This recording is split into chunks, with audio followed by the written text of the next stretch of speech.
Hi. Today for Lecture 15 of the Bioinformatics class, we'll be talking about annotation. We're actually going to be talking about annotation for the next two classes, but for this one we're specifically going to focus in on things related to more structural-based annotations or gene predictions and other genetic element prediction. So hopefully some of the learning outcomes you'll get from this is you'll have a better understanding of the components of what a genome annotation is. What are some of the main processes by which this is accomplished? How do we actually annotate different types of elements like repeats in genes? And also how a little bit more about gene prediction programs, and in class we'll spend some time actually running these programs. So hopefully you'll have a good understanding of how they work, both from a theoretical standpoint and from a practical standpoint. So annotation, if we define it, is just a note added by way of explanation or commentary. So what does that mean when we talk about genome annotation? That means that we're assigning a role or a note to a string of nucleotides, right? So we're adding in some piece of extra evidence, and typically we think that we have a good handle on why this is. We're not always showing direct evidence for this. Sometimes we're using multiple lines of evidence to identify what exactly a specific region or part of a genome is possibly involved with, or what its identity might be. And you can think about this as basically metadata, right? This is data about data. To do this process, we often undertake something known as, especially when we think about genes, as gene prediction. We'll also do repeat prediction. But in this case, what we're trying to do is we're trying to infer what the most likely gene model we can identify in this genome. And you can use this with various levels of evidence. So you can do it with no evidence, additional evidence. You can do it with using a whole bunch of external data to help you do your prediction. Genome annotation generally consists of 3 steps. This is identifying the portions of the genome that do not code for proteins, so the repetitive elements and the non-coding regions of the genome. Identifying the functional elements of the genome, this is the gene prediction, and then adding in some sort of biological information to these elements. So adding in some type of additional annotations, additional information to maybe identify what gene it is, what function it might have, things like that. So we think about annotation, there are sort of 2 types. There's structural based and functional annotations. We're going to mostly focus on the structural annotations here, and these are rule based approaches to doing genome annotation. What you basically are doing, you're looking for regions of interest in the genome, and you can find them by kind of how they look. So what are some of the characteristics of these regions? Things like how many exons, introns, what are the isoforms, what are the untranslated regions.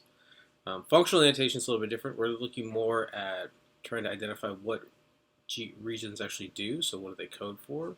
And in this case, we're often using homology-based approaches to identify what some sequences might be similar to, and then through inference, using things like the gene ontology databases, trying to figure out what the actual function of these things might be. We'll also use these sorts of things to do things like identify orthologs and paralogs. But the whole goal of this whole process is to describe structures like we see here, right, where we're able to identify where the exons, the introns are of genes, where the open reading frames, where the untranslated regions, where the introns, right? Where are the parts of the genome that can actually give us more information about the actual things that a genome is doing. So this lecture we're going to mostly focus on structure-based annotations. Next lecture we'll talk more about functional annotations. I'm not really going to talk about 3D protein structures because I'm not a protein biologist and that's not a point of emphasis for me, but just understand that there are structural-based annotation approaches that you can also use for that.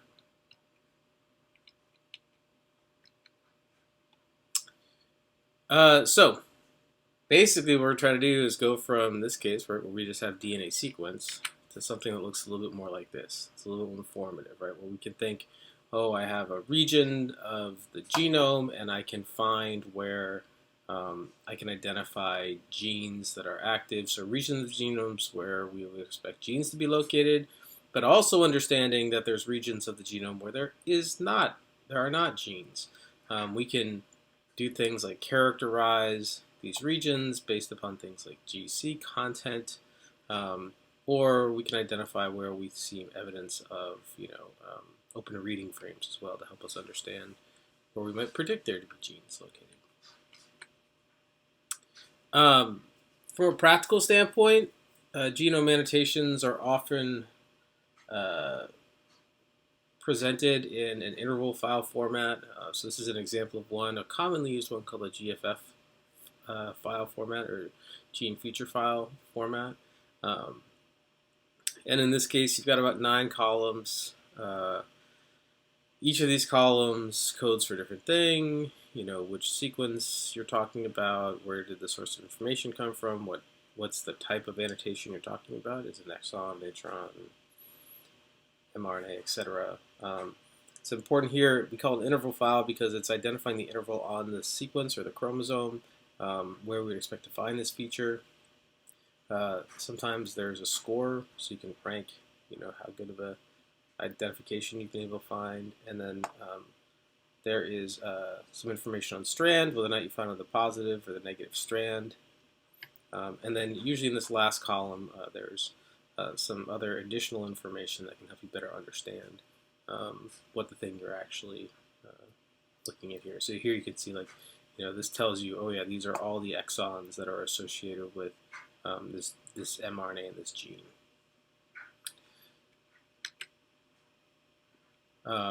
So this is just a closer look at what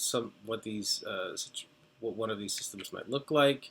There are a bunch of other types of file formats, by the way, that are used that are very similar to GFF3. There are bed files and GTF files, which is basically version 2 of a GFF file, bigwigs, other types of interval type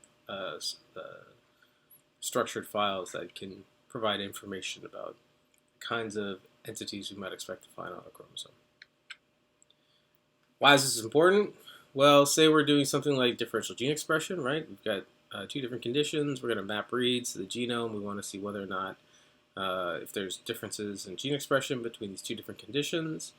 Right? Knowing where the genes are is really important for us to know whether or not we should be looking at those reads or we shouldn't be looking at those reads.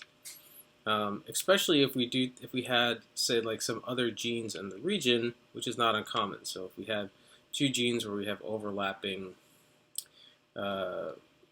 reading frames, their exons overlap here, we could see, there are a few reads where you could assign them to either one of these genes. Based upon this annotation, it looks like it's pretty obvious that these reads are all associated with this gene and not this gene. So it's important that we're able to identify these types of components and how we might use them when we're actually interpreting data. One of the challenges about this process, though, in finding genes is it's pretty complicated.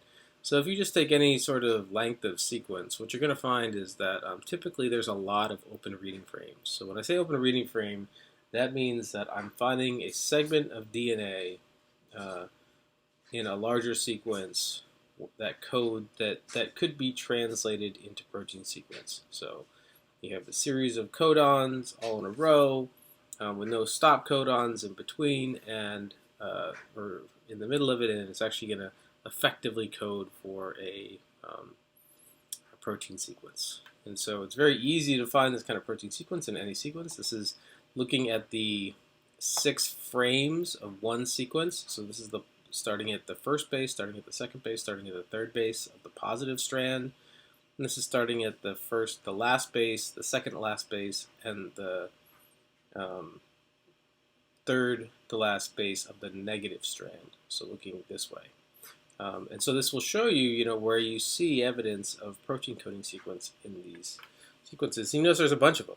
So how do we figure out which ones to are the good ones and which ones are the bad ones. It's difficult. We can find open reading frames pretty easy, but when we think about like how much complexity there actually is and how good we are at actually predicting this, it's pretty challenging. So here's some cases where we have like 2 genes here, and we have the predicted mRNA sequences. And you can see that a lot of these, there's a lot of variability, first off. Like some of them are pretty consistent across resources. But you can see that there's other weird predicted genes here and here that don't seem to match any of these gene models. And these are the ones that were predicted by some of the gene prediction software. So a lot of the direct evidence, even when we have direct evidence, it can be challenging for us to match what these predictions are with things that are actually presented with what the actual genes are doing. So a good example here too, I think, is if we look at some of the gene prediction software, and we just see how accurate. This is from a 2011 paper, so a bit old, but you can see that in a lot of these gene prediction softwares, the accuracy is not particularly high, even at 90% accurate, right? Like that means that 10% of the time you're wrong. That's being wrong quite a bit. So these are challenging processes, and you'll notice some of these are actually quite good. Like these predictions right here actually match very much well with what the expectations are, but over here maybe less so. So one of the ways we deal with that is there's a lot of different approaches to doing things. One of the most common pipelines that used and that we'll talk about in this class is a program called Maker. Maker, one of its strengths is that it actually uses different approaches. So it uses evidence-based approaches or extrinsic approaches that use data outside of itself to identify where gene annotations might be. And it also uses ab initio gene finders, so rule-based gene prediction programs that use intrinsic data. So these are predicting genes from first principles. And what it does is it takes both of those pieces of evidence and tries to combine them to try to minimize the amount of error that you might experience. So one of the things that I mentioned is that if we think about a genome annotation and the steps that it takes to get there, the first step is actually identifying the portions that don't code for proteins. So often we think about annotation as being focused on the functional components, but if you're actually annotating a genome, the first thing you want to do is figure out where the repeats are. And one of the reasons why is that you saw how much error was involved in this genome annotation process. You can imagine that removing a bunch of the repetitive element from the things that you're considering would be very helpful in identifying where you should be looking for genes. So if I want to get rid of a lot of those spurious open reading frame predictions, finding where the repeats are, so the areas I can ignore when I'm doing repeat annotation, is actually really important. Plus, it's just important that we know what the repetitive elements are and where they're located in a genome. So there are a bunch of different tools. There's Repeat Masker, which is an extrinsic tool, right, using evidence, specifically the rep-based database. And there are intrinsic tools like Repeat Masker, TE class, that actually predict repeats from rules. And when you're doing genome annotation, you kind of have to use both of these because unless you're doing a model species, there's probably very little information on the repeats that are actually in that organism. So you're going to have to do some intrinsic repeat prediction because rep-based does not have the things that you're looking for in it. So it won't be good for identifying repeats.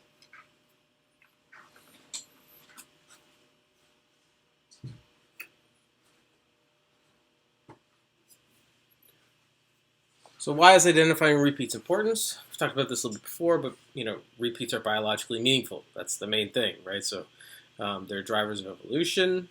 They're implicated in genome arrangements, in drift to new biological function, and increased rates of evolution under stress. They are they can both have negative and positive effects on our genome. So it's for us to understand genome function, genome evolution, it's really important that we understand repeats.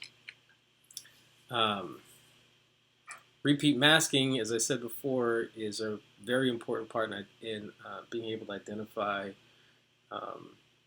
and look comparatively at genes. So basically, from a practical standpoint, we need to mask these genes before we perform our analyses.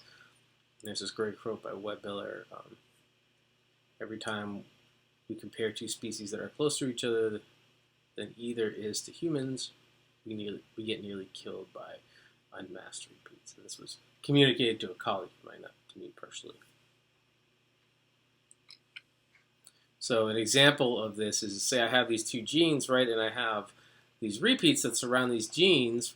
It's going to be really hard for me to do an alignment of this segment of DNA if I have these repeats aligning to multiple places on this sequence, right? So it's going to be hard for me to line them up to each other. So it's important that if I mask them out with a tool like Repeat Masker, now it becomes much easier for me to align the pieces, the parts of the genome that I actually think are important to the kinds of questions that I want to ask. So yeah, we can do this, and we can mask these repeats, right? But Repeat Masker is an extrinsic tool. So one of the things is we have to know what the repeats are, what the repeat families are, to be order to mask our genome and do this. Otherwise, we're going to be stuck in this situation, right? Which is a much more complicated and difficult situation to interpret. So how do we do repeat family identification if we have to know the repeats? Well, one of the ways is we do it manually, and this has been done for a long time. So we can look at the genomes of human and mouse, and we can start to curate them manually. And there are manually curated databases like RepBase, for instance. And Repeat Masker, which is a extrinsic tool which uses RepBase, basically uses a search algorithm similar to BLAST or a hidden Markov model searching tool called Hummer to identify matches from a database. So it looks at either RepBase or DFAM, which is the Hummer tool for the hidden Markov model searches, and it'll take this library of repeats and it'll try to identify where those repeats are in a sequence. If you look at a sample report from there, you can see that this is what it looks like when you look in RepBase. There's keywords associated with it. It'll tell you the type of repeat that it is. It'll often give you a brief description of that repeat and what it does or what it's involved with. Give you its title, its origin, and also give you some links to download it if you want to download it. One of the things that you might have noticed here is that when it does this, where is it derived from? It's derived from consensus sequence. Typically, when we think about repeat identification, we are identifying a repeat family, and so how we're going to do that is by creating a consensus sequence for that family. So if we were to think about multiple repeats that may come from the same family, this is actually how we would define the repeat family with this consensus sequence. So if we had these three sequences that we thought were from the same repeats family, right, and they would come from this. So how, all repeats aren't going to be identical to each other. These are not parts of the genome that are constrained by evolution, right? So they can mutate and there's no sort of consequence. There's no protein sequence that they're disrupting necessarily, or maybe not one that we would think would be as strong as it would be in protein sequences. There are other reasons why they might be constrained, but generally we think they're less constrained. So they can change a lot more. So within a group of sequences, we tend to call a repeat family a group that is similar to each other, that can be identified as being part of a consensus sequence. Why consensus sequences? Well, it's faster to compare one sequence to a genome than many, right? So to look for every single repeat of a family independently, it takes a lot of time. But also consensuses can actually do a better job for identifying individual instances of a repeat, especially when they're trying to discover new copies that may not be part of the family already, that you might not know anything about. So the example here is if we look at these three sequences, right, and their distance from the consensus sequence, their individual distance to this new sequence, right? It looks like, oh, this is about 3 base pairs difference. This is about this is 3 base pairs difference. This is 4 base pair differences. We might not think that that's actually very close at all to this new sequence.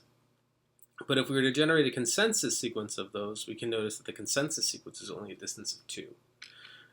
So if you're looking for new copies, right, often new copies are closer to a consensus than they are to any other individual copy.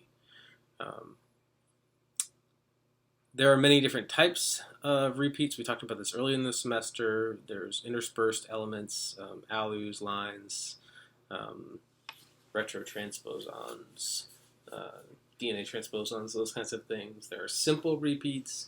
There are mini and microsatellites. These are repetitive sequences. There are non-coding RNAs as well.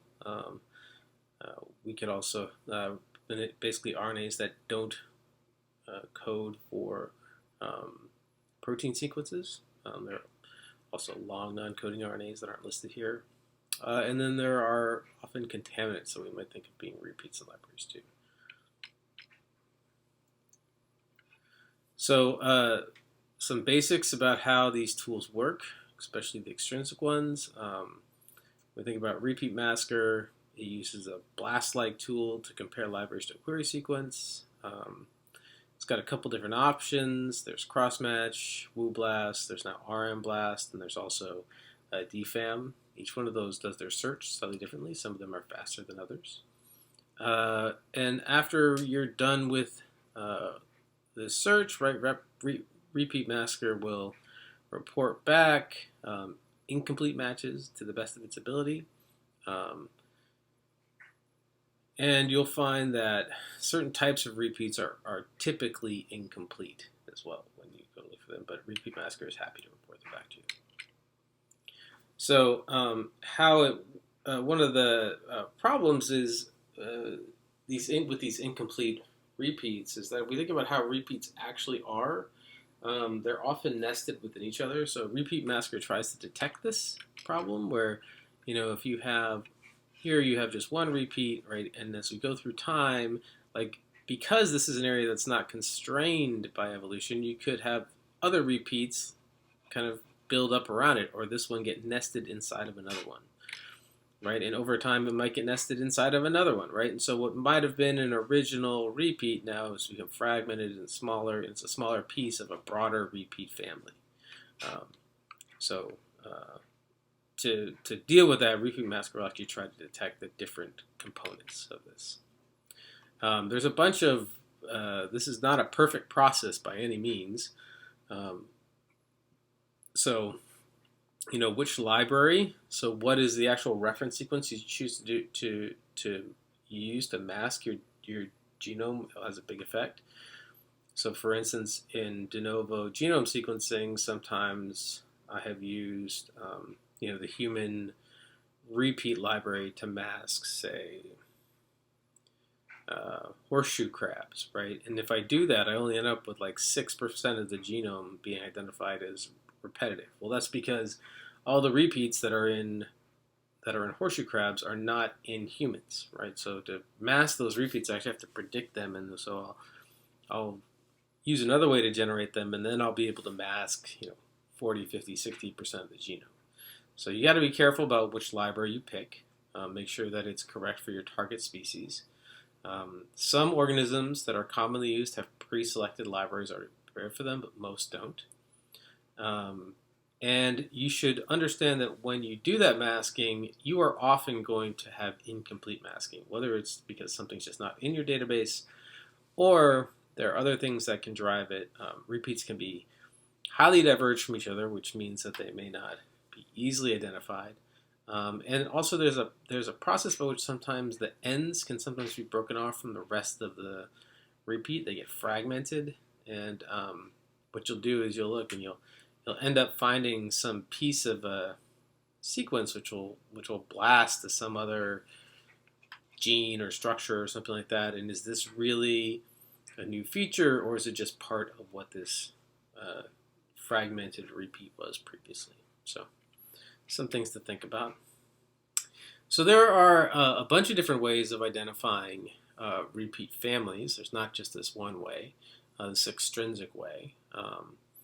And if we think about how if you look at like all the different families identified in this little sort of cartoon, right? How would we think that certain things belong to the same family and certain things don't belong to the same family, right? They would tend to have specific features about them that we use to define them. There are definitely features about fishes that are very different from all the other organisms in these groups, or birds for that matter, right? But a lot of them have 4 legs or 4 appendages.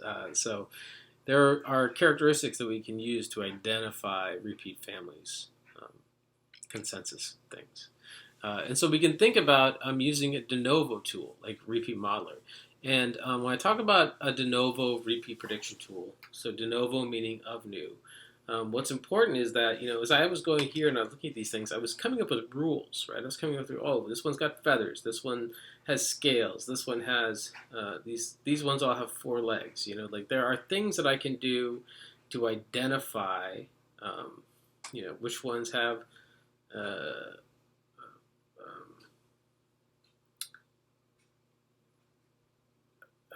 similar facial features, all the things that I can do to make rules about how I'm going to group things or identify things. And so that's what de novo prediction tools are doing, de novo and ab initio tools, is they're picking rule-based ways for identifying whatever thing they're trying to identify. In this case, it's repeats. So here, if we take a tool like Repeat Modeler, what it actually does is a combination of using 3 different tools, so 3 different algorithms, to try to identify repeats without any evidence. So it uses Recon, Repeat Scout, and TRF.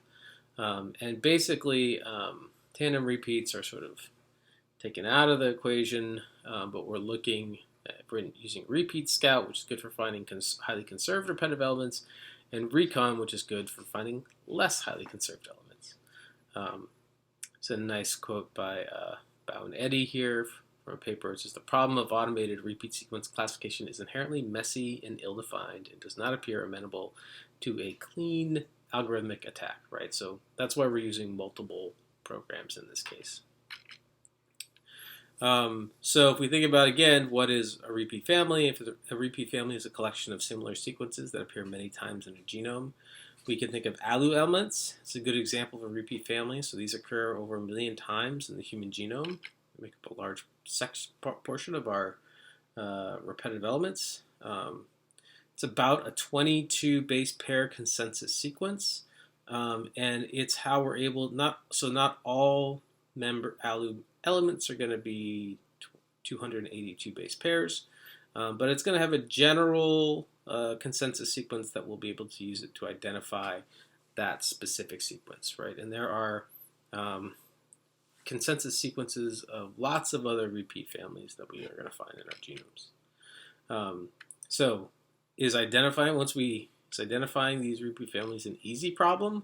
Well, if we take a whole bunch of, say we had a DNA sequence, right, and we were to try to find the ALU elements within it, if it was broken up into pieces like in a genome assembly where they could be on different scaffolds or contigs, we might be able to find these using the consensus and then align these ALU elements to each other, and we can build the ALU consensus sequence for it.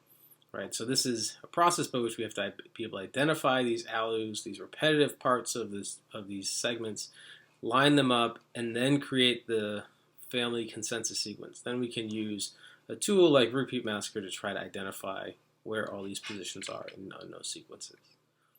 So some of the difficulties here are that regions containing repeat occurrences, if we don't know where they are a priori, how do we know, in other words, beforehand, how do we know to look for them and where to look for them? We don't know the boundaries, so when we're trying to make this consensus sequence, how do we know where to cut this thing off? That's also a problem. Many repeats occur in partial copies because they've been mutations over time. So, when we build this consensus sequence, is it okay to use sequences where we don't have the whole sequence? And so there's a bunch of algorithms that you can use to do this process. You'll notice a lot of them were first developed back in the early 2000s. There still is some active work done on this, but it's not as big of an issue for a lot of people because I think repeats kind of are ignored a lot of the time. But the tools work decently, I would say. So let's take a look at something like Recon, which I think is a pretty successful tool. There are some issues with trying to do pairwise similarity. So if we say we were going to look for all the ALU elements, for instance, so if there's approximately 1 million ALUs, right, if we were going to try to do all the pairwise comparisons there, we're looking at over 10 to the 12th pairwise alignments, which is just too much computational time to try to find and do a pairwise approach, right? That's just too much data. And there is, again, this issue with defining repeat boundaries in pairwise alignments. So local sequence alignments generally don't associate with biological boundaries, and it's very difficult to define elemental boundaries while at the same time clustering elements into families. It's simultaneously difficult to do.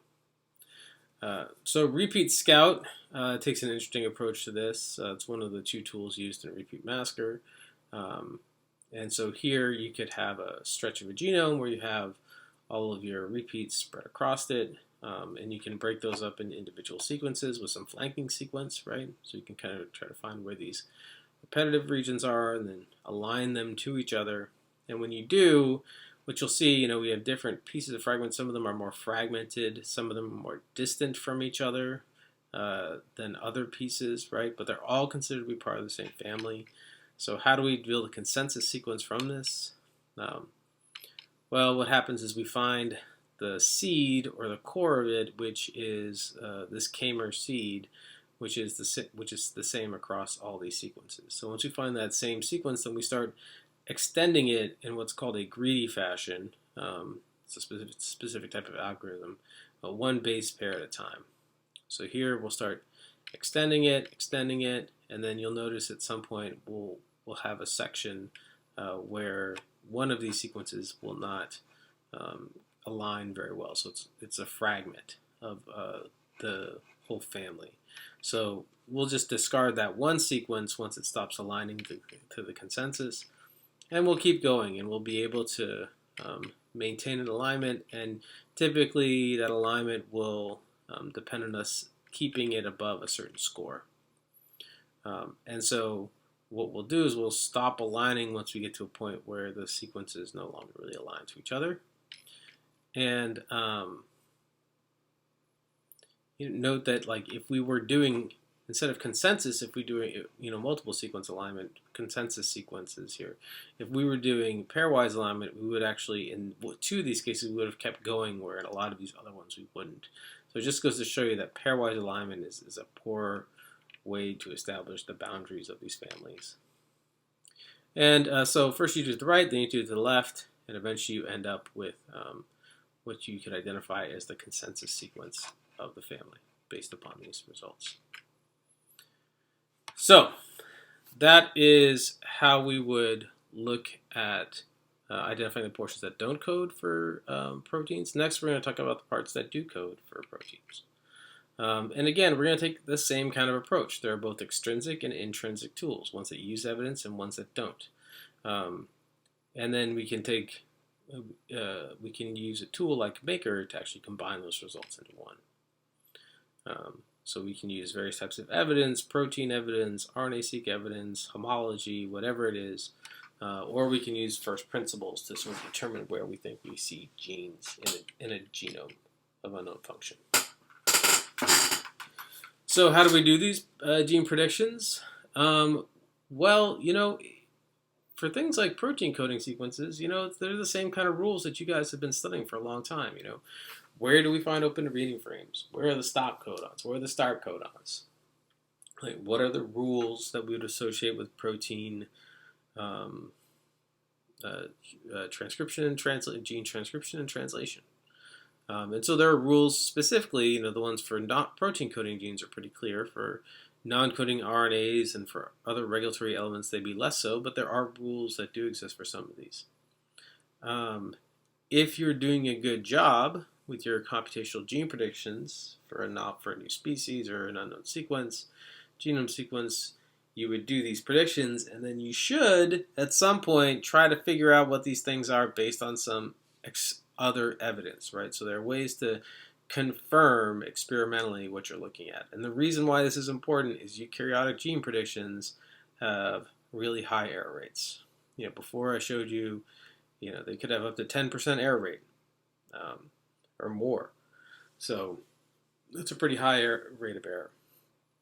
You can even see this shown in references like RefSeq, where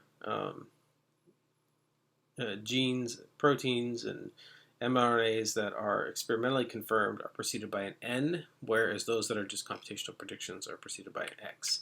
So you might have different levels of confidence in the sequences you're looking at based upon that. So the primary goal of computational gene prediction is basically to label the nucleotides of the genome sequence, especially the ones where we can identify where we can label these genome sequences where there's a protein sequence. So if we take any one sequence and we look at it, we're trying to figure out which parts of that sequence are exon and which parts are splice sites and which parts are introns, right? And we could look at different paths through the sequence based upon different rules and probability structures. In the same way we could think about it, and kind of think of this being analogous to those hidden Markov models that we talked about early in the class. They're using the same sort of approach, right? Where they're trying to figure out, as I move through, what's the path where I go from intron to splice site to exon and back to intron and back to exon, those kinds of things. So they're just trying to describe what the different parts of the sequence might represent based upon rules and probabilities. The basic properties of gene prediction, basically you use models to do this, right? And so these models have to satisfy some biological constraint. That's where the rules come from. So, codons, coding regions, a gene has to start with a start codon. Initial exons have to occur before splice sites and introns, like basic stuff. Coding regions stop with the stop codon. These are all things that have to be identified. They'll usually use some sort of algorithm to do this process. An example is a finite state machine, which is a specific algorithmic approach. And they'll often use some sort of species-specific characteristics to improve gene prediction. For instance, different genomes have different base-level GC content or codon bias, or distributions of exon and intron size. If you're going to predict, like, should my exon end it here or should it end over there if I'm comparing two different paths? Well, based upon the distribution of exons, you can figure out if one is more probable or less probable in a genome. And then you can also look at protein sequences from closer related species to give you some sort of idea of like what the evolutionary history might be of the organism and how that might help you make a call between one path over another. Prokaryotic gene predictions are a little bit easier than eukaryotes because you don't have generally no splice sites, right? So it's just a single open reading frame. You have different types of start codons, so that can be a little more challenging. But they tend to be a little bit more sensitive and specific than eukaryotic gene predictions. Two commonly tools are like Glimmer or GeneMark S, or S2 in this case. Those are all predictors we might use. Eukaryotic gene predictors. Augustus is one of the big ones. You can use it to do both ab initio or evidence-based gene prediction. SNAP is also another good ab initio tool. And then there are some ways to use some extrinsic methods using RNA-seq and some combined approaches like Maker, where you can combine multiple tools in one or multiple lines of multiple results to generate one annotation. Traditionally, eukaryotic gene predictors have high error rates, sometimes as much as greater than 50%, which is really high, right? There tend to be lots of false positives in this case, and a lot of that will depend on how well you've done in masking your repetitive elements as well. There's a whole bunch of ways that gene models can be varied that cause there to be all these complications. You can have alternative splice sites or isoforms. You can have non-canonical splice sites, so splice sites that don't match what you typically would see. You can have non-canonical start codons, so a place where methionine is not like your actual start codon. You can have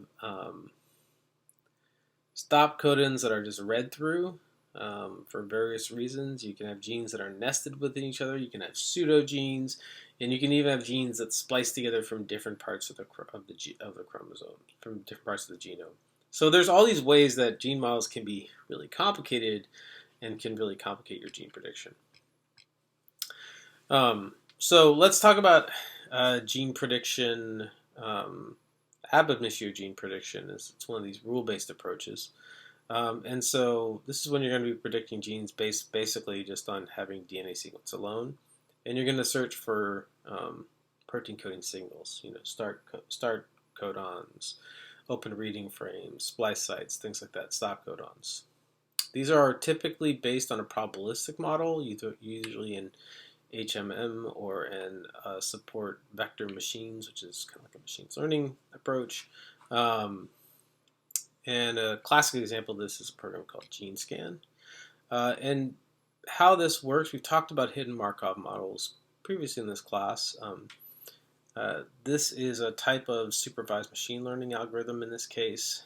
We're using Bayesian statistics, and we'll use a training set to kind of create the profile, the hidden Markov model that we're going to want to build first. We use these in all kinds of things. They come from speech and gesture recognition applications, but in bioinformatics we use them for gene prediction, sequence alignment, ChIP-seq, protein folding, all kinds of stuff. So if we think about just that GeneScan HHMN model, basically what it's going to do, right, is we have like all the parts of a genome sort of shown, all the parts of a gene, shown here. We've got the promoter, the UTR, right? Promoter, the UTR, the initial exon, introns, exons, terminal exon, the 3' UTR, poly A signal, right? All the different kinds of components that we might think. And we have to figure out what the best path is through this model. And so, there's going to be emission and transmission probabilities associated with all of these different spots on this path. And so as we were to think, if we were going to move through it, right, we could start with our intergenic region. We're going to go for the promoter. This is just one path that we could take through this map.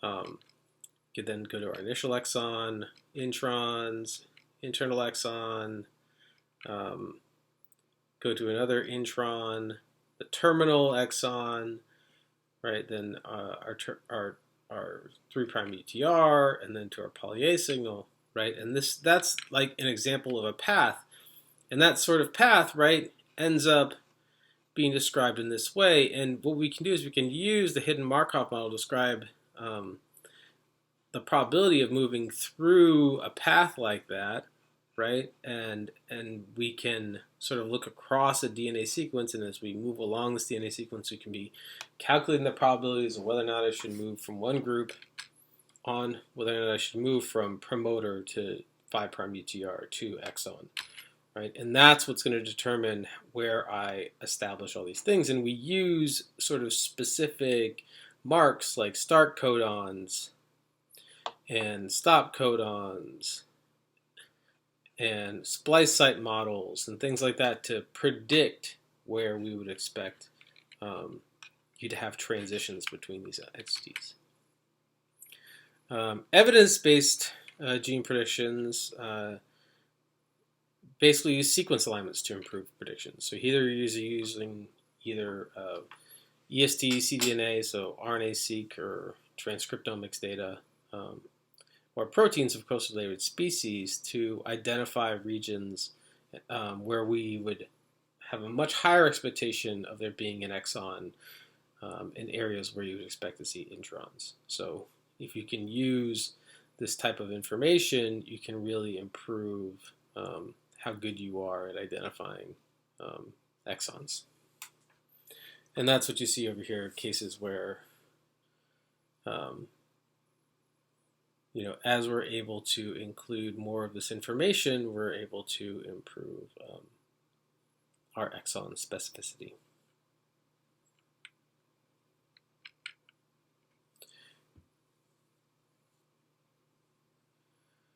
You can also improve predictions using comparative genomics, so looking at whole genome alignments and looking at where genes were previous on other or closely related organisms and where genes are on your organism.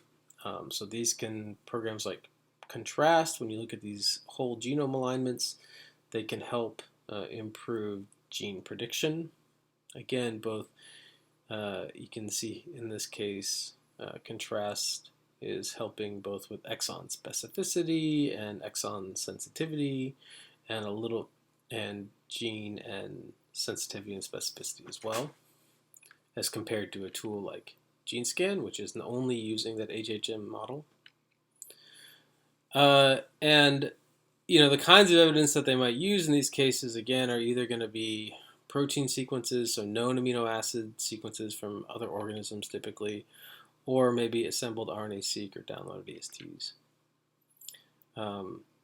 For protein sequences, one thing to keep in mind is here we're saying that the more conserved a sequence is, the better it's going to be for annotation. So it's going to be more, if the ancestral sequence is more similar, hasn't changed a whole lot, the evolutionary time, then it's going to be better at identifying these genes. There obviously is some bias here. So, if you're trying to do flies, you're probably going to do a lot better than if you're doing dragonflies, because there's not, like there's Drosophila out there as a model system for flies, but they're, Odonata is a whole different group, and there may not be the same sort of good reference to use in this case.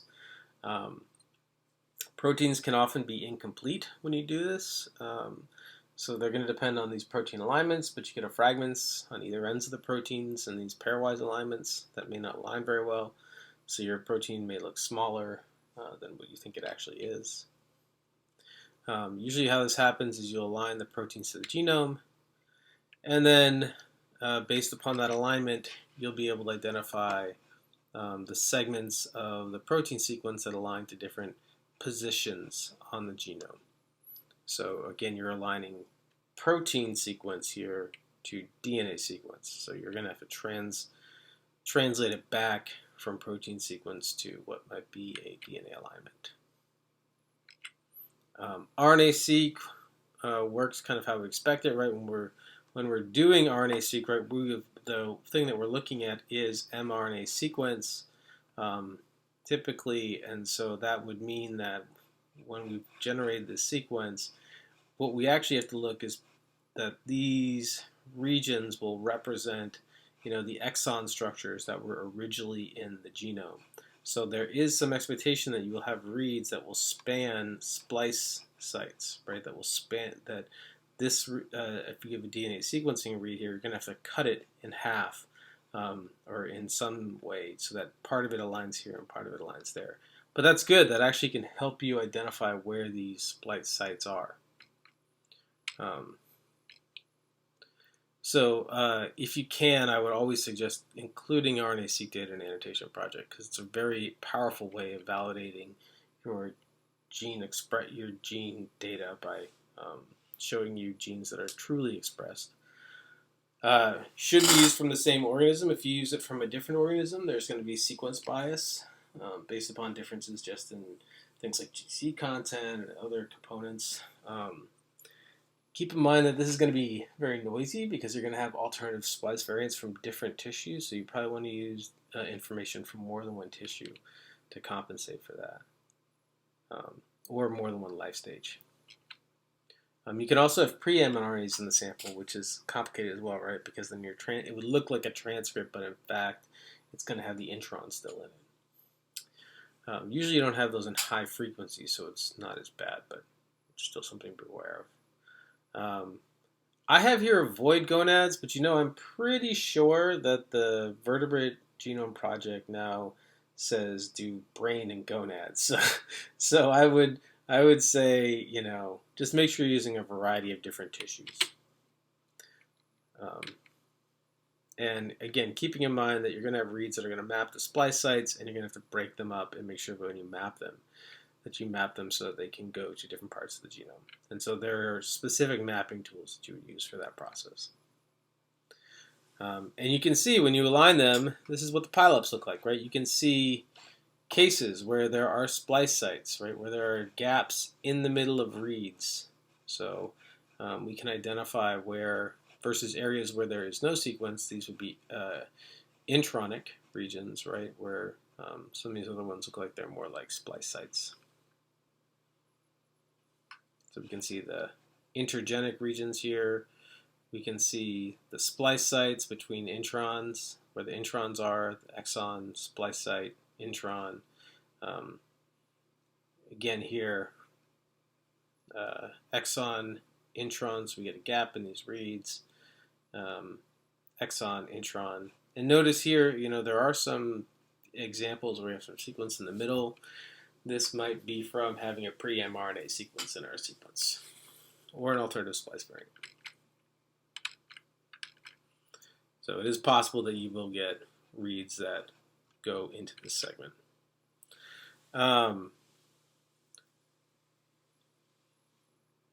Predicting where those splice junctions are is actually a really important part of gene prediction, and that's another reason why RNA-seq data is so important, because it's going to be really hard to predict without it. So just keeping in mind, again, as we go through this process, you're going to have certain reads that are going to be broken up, and those reads will have to be mapped just in fragment to pieces of the genome that are somewhat distant from each other. So it's a different computational problem. But this process is important for helping us identify where splice junctions actually are. This brings us to a second issue involved in genome assembly, is whether or not you actually need to build a transcriptome assembly. And so eventually we want to actually figure out what are the transcripts and protein sequences that are being produced in this annotation process. And what you can do is you can build a reference-based transcriptome assembly. So you can take all of your RNA-seq fragments that have a hard time mapping to your genome, right? You then find your best path through this alignment, and what ends up happening is you're able to then compress this alignment down to identify the different possible isoforms that you could see. And so this is one of the ways that we can take information on these assembled entities where we have reads that might be split into different places, like a read that might be split between these two places, right? We can find reads here that are split in 3 places, 1, 2, 3. And as we build these pathways through, we can find examples of, what this blue pathway is here, what this red pathway is here, right? What this yellow pathway is here, as seen here, and what this green pathway is there, right? And we can see the different examples of isoforms that we can then generate from these gene predictions. And so you can also do this process with a de novo transcriptome, where we don't use a reference to help us drive this process. We just assemble the transcriptome from scratch. And this is an example of how that might look. So after we're done with that de novo transcriptome, where we just take RNA-seq reads and assemble them into transcripts, this is an example of how that transcriptome then maps back. And you can see the de novo transcriptome actually did a pretty good job of generating transcripts, and these are the actual reads mapping back to the example. Ultimately, what we want to do is generate consensus gene models. They all have different strengths and weaknesses, all these different tools that we talked about. And so a tool like Glean or Maker will then try to take all these different outcomes of different tools and then combine them into one. So if we just take a look at GleanR, which is used a lot more in Drosophilid systems, here in this case we can see that there are a bunch of different possible outcomes for various transcripts, and here we're looking at melanogaster and Grimshaw, and so we can look at this region and try to figure out, well, what is the confirmed prediction in this case, right? And we can try to compress these entities together to remove variation.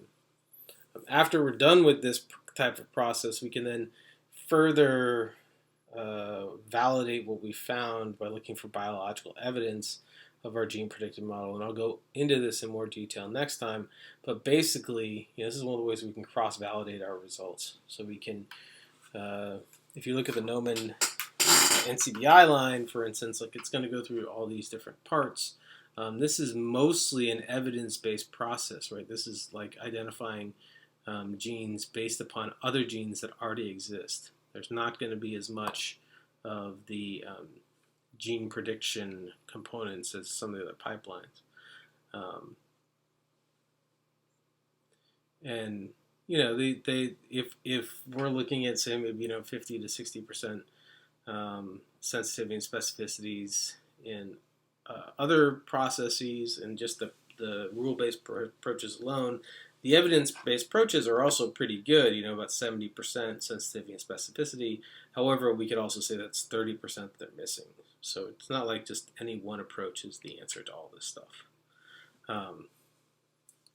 A lot of times what they'll do is they'll often use RNA-seq data from, say, like another species to help improve their gene predictions. And then, we have this gene that we predicted from this gene model we predicted using melanogaster and Scrimshaw, and we can then apply it to something like Erecta. Some common problems we have in these gene finding programs: it'll split single genes into multiple predictions. There just won't be good evidence that it's more than one. It could fuse neighboring genes together. Exons can be missing in some cases, and sometimes it over predicts exons. So it'll find an open reading frame and it'll include it when it really shouldn't be. And sometimes isoforms just aren't observed because they're not evidenced anywhere in the RNA-seq or protein data. But ultimately, using multiples of these approaches and combining them is probably the right way to get the best evidence for these gene predictions. And Maker is a good way of doing this. How Maker goes about doing this process is basically it'll identify repeats, it'll align the ESC and proteins, it'll then do its ab initio gene predictions, and then it'll try to synthesize both the values of the ab initio prediction and the extrinsic approaches to gene prediction. So goes through this whole process. Usually you'll need some sort of extrinsic data. It could be protein data, could be RNA-seq data. In various file formats, different ways can be used. And then for the intrinsic part of it, there's often a training and retraining part of this where it'll run through the whole process one time and then repeat that process in order to get better at it. So there's a lot of different ways that we can go about doing this. So as we get towards to kind of start to wrap this idea of prediction up, gene predictors are very important. This whole process is very important for annotating the genome, identifying what are the interesting features of a genome, and so not just genes but also repeats as well. Predictions should be treated as hypotheses that need to be confirmed experimentally. They're not. It's not okay just to take computational data at face value in all cases. Sometimes it's very good, but other times you want to, at some point, go in and make sure that you're working from what is known to be true rather than what you just assume to be true. Eukaryotic gene predictors generally can accurately identify internal exons, but you just get much lower sensitivity and specificities when predicting complete gene models. So usually they do good in fragment, but getting whole models is challenging. And that's the end of the talk. Next time we'll talk a little bit more about some other annotation approaches that are more functional in their approach. Thanks.